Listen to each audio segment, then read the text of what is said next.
बिस्मिल्लाहिर्रहमानिर्रहीम अस्सलामु अलैकुम वरहमतुल्लाहि वबरकातुहू। उम्मीद है दोस्तों सब खैर और आफियत से होंगे। आज हमारा CS506 का लेक्चर नंबर 45 है, जो कि इस प्लेलिस्ट का लास्ट लेक्चर है। और आपके CS506 के जो है कंप्लीट मिड एंड फाइनल के में जो है मैंने सारे के सारे लेक्चर्स जो है वो कवर कर दिए हैं बहुत ही अच्छे तरीके से।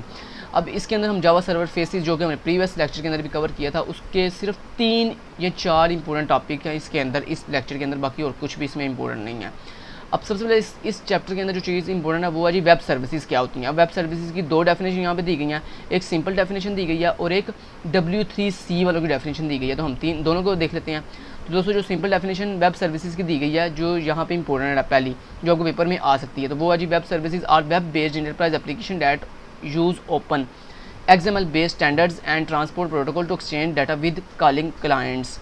यानी वो कह रहा है कि वेब सर्विसेज वेब बेस्ड ऐसी इंटरप्राइज एप्लीकेशन होती हैं जो कि यूज़ की जाती हैं कि जब क्लाइंट अपनी रिक्वेस्ट कॉल करता है या जब रिक्वेस्ट सेंड करता है, तो उस दौरान जो डाटा एक्सचेंज करने के लिए प्रोटोकॉल काम करते हैं, उन प्रोटोकॉल को यूज़ करने के लिए हम वेब सर्विसेज का इस्तेमाल करते हैं। तो ये सिंपल इसकी डेफिनेशन होगी।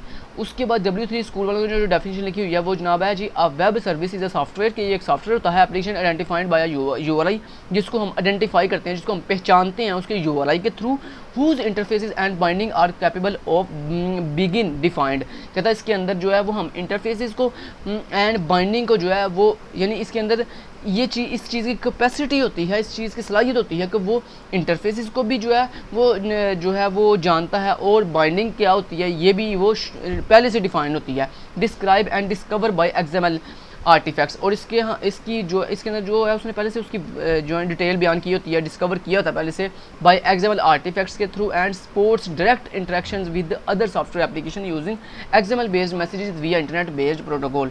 और कहता है इसके अंदर जो है वो हम अपने डायरेक्ट इंटरेक्शन कर सकते हैं एक सॉफ्टवेयर से दूसरे सॉफ्टवेयर तक, किसके थ्रू? अपने इंटरनेट बेस्ड प्रोटोकॉल के थ्रू। तो ये 2 डेफिनेशन है, एक सिंपल और एक इस चैप्टर की पहला जो इंपॉर्टेंट क्वेश्चन है वो है जी वेब सर्विसेज की डेफिनेशन, जो कि सिंपल भी मैंने आपको बता दिया और W3C वालों की भी बता दी है। चले जी दूसरा जो इंपॉर्टेंट पॉइंट है, दूसरा जो इंपॉर्टेंट क्वेश्चन है इस चैप्टर के अंदर वो है जी डिस्ट्रीब्यूटेड कंप्यूटिंग इवैल्यूएशन। कि डिस्ट्रीब्यूटेड कंप्यूटिंग इवैल्यूएशन में 3 चीज़ें आती हैं। पहला आता है जी ये डायग्राम, बस आपने इसमें याद करनी है। तो पहला आता है डायग्राम, चाहे ना भी करो, सिर्फ ये कंसेप्ट ले लो। तो इसमें दूसरा इंपॉर्टेंट क्वेश्चन जैसे कि मैंने आपको बताया कि डिस्ट्रीब्यूटेड कंप्यूटिंग वैल्यूएशन के अंदर 3 चीज़ें आती हैं। पहला जी क्लाइंट सर्वर साइड्स, दूसरा जी वेब बेस्ड कंप्यूटिंग, और तीसरा जी वेब सर्विसेज पीर टू पीर। अब दोस्तों पहला जो मैंने बताया आपको वेब सर्वर, इसका गौर से कंसेप्ट ले लो। इसका मतलब क्या होता है, चाहे डायग्राम पेपर में आप ना भी बनाओ, सिर्फ इसका डेफिनेशन अगर ये आपको पेपर में आता है 3 नंबर का 2 नंबर का, तो आपने इसका लिख खाना पेपर में कि क्या ये क्या होता है। तो दोस्तों क्लाइंट सर्वर साइड्स बेसिकली वो होती हैं जिसमें एक तरफ क्लाइंट होता है और एक तरफ सर्वर होता है। क्लाइंट डायरेक्ट सर्वर को रिक्वेस्ट करता है और सर्वर डायरेक्ट जो है वो क्लाइंट को रिस्पॉन्स दे रहा होता है। तो ये सिंपल क्लाइंट सर्वर जो है वो साइड्स हो गई। दूसरी आती है जी वेब बेस्ड कंप्यूटिंग। अब ये वेब बेस्ड कंप्यूटिंग क्या होती है? वेब बेस्ड दोस्तों कंप्यूटिंग वो होती है जहाँ पे आपका एक जो डाटा है ना वो एक सेंट्रलाइज जगह पे पड़ा होता है, यानी एक स्पेसिफिक जगह पे पड़ा होता है, और जितने भी क्लाइंट्स हैं वो सारे के सारे क्लाइंट्स उसी एक सेंट्रलाइज जगह से जो है डाटा कलेक्ट कर रहे होते हैं। समझ रहे हो बात? ओके, तो नेक्स्ट तीसरी जो आ जाती है वो आती है जी वेब सर्विसेज पीर टू पीर। अब ये पीर टू पीर क्या है? पीर टू पीर ये है कि इसमें क्या होता है, इसमें जनाब आपके सारे के सारे सॉफ्टवेयर्स, आपके सारे के सारे क्लाइंट्स जो है वो डाटाबेस से भी कनेक्ट होते हैं और वो एक दूसरे के साथ भी कनेक्ट होते हैं। जबकि जो वेब बेस्ड कंप्यूटिंग आपने पढ़ी है उसमें क्या होता है, उसमें कोई भी यूज़र दूसरे यूज़र के साथ कनेक्ट नहीं होता है। सिर्फ सारे के सारे यूज़र जो है किसके साथ कनेक्ट होते हैं?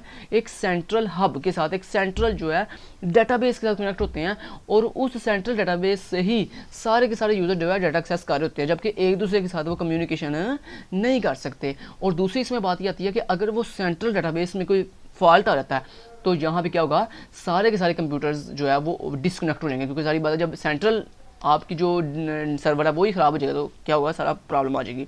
जबकि दोस्तों जो वेब सर्विसेज होती हैं ये इतनी एडवांस होती हैं कि इसके अंदर आपके सारे के सारे कंप्यूटर, आपके सारे के सारे क्लाइंट जो हैं वो डाटाबेस के साथ भी कनेक्ट होते हैं और एक दूसरे के साथ, यानी एक यूज़र दूसरे यूज़र के साथ भी कनेक्ट होता है। और इसमें मज़े की बात ये होती है कि एक यूज़र उस यानी उस नेटवर्क के अंदर जितने यूज़र हैं, अदर यूज़र हैं, उन सब के साथ कनेक्ट होता है।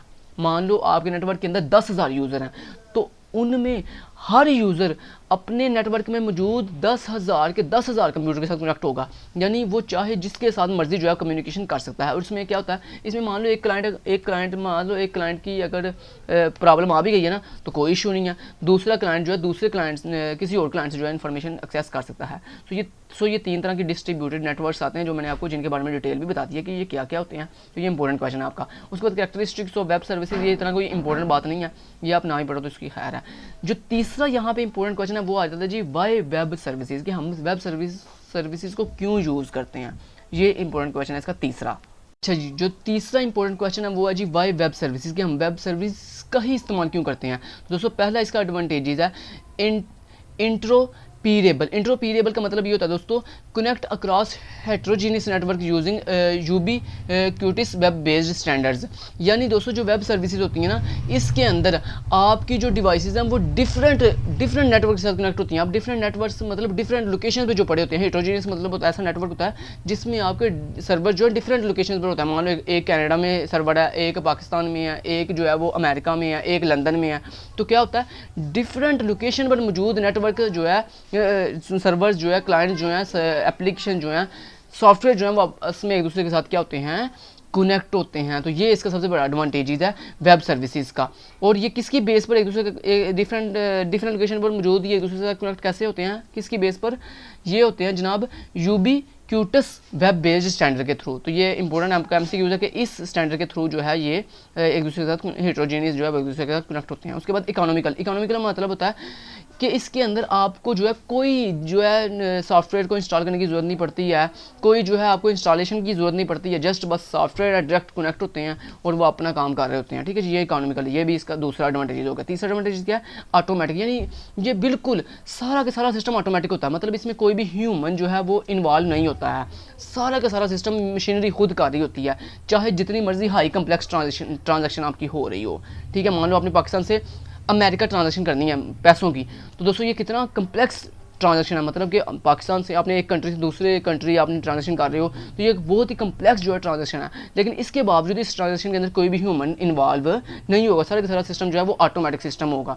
उसके बाद आ जाता है जी एक्सेसिबल दोस्तों, मतलब कि इसका ये वेब सर्विसेज का में ये भी एडवांटेजेस होता है कि ये हर वक्त जब आप चाहें आप इसको एक्सेस कर सकते हैं, कोई भी इशू आपको जो है इसमें फेस नहीं करना पड़ता। उसके बाद अवेलेबल, ये आपको 24 आवर्स जो है वो हर वक्त इसकी डिवाइस, आप इसको किसी भी डिवाइस पर किसी भी जगह और किसी भी टाइम आप इसको जो है इसकी सर्विसेज हासिल कर सकते हैं, आपको ये हर वक्त अवेलेबल होगा। उसके बाद स्केलेबल का मतलब होता है इसमें कोई लिमिट नहीं होती है कि मान लो आप इसमें सिर्फ 10 क्लाइंट जो है वो अटैच हो सकते हैं, 20 क्लाइंट अटैच हो सकते हैं, नो लिमिट्स, यानी इसमें कोई जो है लिमिट नहीं होती है। इसमें हज़ारों के लिहाज से, लाखों के लिहाज से जो है आप क्लाइंट जो है वो इन्वॉल्व कर सकते हैं, क्लाइंट जो है वो ऐड कर सकते हैं। तो ये एडवांटेजेस है इसके 5 से 6 जिसकी वजह से हम जो है वो वेब सर्विसेज का इस्तेमाल करते हैं। तो ये तीसरा इंपॉर्टेंट क्वेश्चन हो गया। चौथा जो आपके इस चैप्टर का जो आपको चौथा इंपॉर्टेंट क्वेश्चन है ना, वो है जी टाइप्स ऑफ वेब सर्विसेज, कि वेब सर्विसेज की कितनी टाइप होती हैं। तो दोस्तों वेब सर्विसेज की 3 टाइप्स होती हैं, data providers, business to business process integration और तीसरी होती है इंटरप्राइज एप्लीकेशन इंटीग्रेशन। तो ये 3 जो हैं वो आपकी टाइप्स होती हैं वेब सर्विसेज की। दोबारा बता देता हूँ, 3 टाइप्स हैं, data providers, business to business process integration और तीसरी है इंटरप्राइज एप्लीकेशन इंटीग्रेशन। तो ये 3 टाइप्स हैं जो कि आपका मोस्ट इंपॉर्टेंट क्वेश्चन है चौथा इस चैप्टर का। आगे जो आपके इस चैप्टर का लास्ट और 5वां और लास्ट जो इंपॉर्टेंट क्वेश्चन है वो है जी comparison between web pages and web services, के बताओ कि वेब पेजेस और वेब सर्विसेज में क्या डिफरेंस होता है। तो ये हमने एक टेबल की फॉर्म में बताया हुआ है हमें कि वेब पेजेस जो होते हैं दोस्तों है एज अ यूआई, यानी उनके पास एक यूज़र इंटरफेस होता है, जबकि जो वेब सर्विसेज होती हैं नो जीयूआई, यानी उनके पास कोई भी ग्राफिकल यूज़र इंटरफेस नहीं होता। उसके बाद दूसरा जो डिफरेंस है वो है जी इंटरेक्ट्स विद यूज़र, जबकि web services interacts with application, यानी जो वेब पेजेस होते हैं वो इंटरेक्ट कर रहे होते हैं यूज़र के साथ, जबकि जो वेब सर्विसेज होती हैं वो इंटरेक्ट्स कर रही होती हैं एप्लीकेशन के साथ। ये दो डिफरेंस हो गए। तीसरा जो डिफरेंस है इन दोनों में वो है जी कि जो वेब पेजेस होते हैं वो works with web browser clients, यानी जो आपके वेब पेजेस होते हैं वो वर्क करते हैं किसके साथ, वेब ब्राउज़र क्लाइंट्स के साथ, जबकि जो आपकी वेब सर्विसेज होती हैं वो works with any type of client, यानी वो किसी भी तरह के क्लाइंट के साथ जो है वो वर्क कर सकती हैं। तो ये आपके 5 इंपॉर्टेंट क्वेश्चन मैंने आपको गिनवाए भी हैं और उनको डिटेल से बताया भी है इस चैप्टर के अंदर। सो दोस्तों आपका ये चैप्टर यहाँ पे होता है finish. Thank you so much, till then guys, take care, अल्लाह हाफिज़।